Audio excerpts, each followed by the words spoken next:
اگر آپ نے کسی کا دل دکھایا ہو یا کسی طرح کی عذاب پہنچائی ہو، کوئی تکلیف پہنچائی ہو، کوئی مال کھایا ہو، تو اس کا ازالہ جناب کیسے کیا جا سکتا ہے؟ کسی کا مال کھایا ہے تو وہ تو مال ہی اس تک پہنچانا ہوگا، ٹھیک۔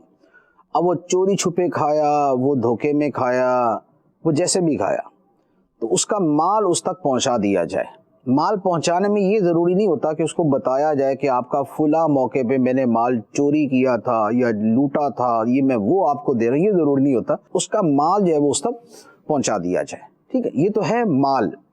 اب دل آزاری اگر ہوئی ہے، خواہ وہ مال چھیننے کے دوران، لینے کے دوران، یا اس سے ہٹ کر ویسے کسی کو گالی دی، برا کہا، سخت جملہ کہا، یہ جو دل آزاری ہے، اس کے لیے معافی مانگنا ضروری ہے۔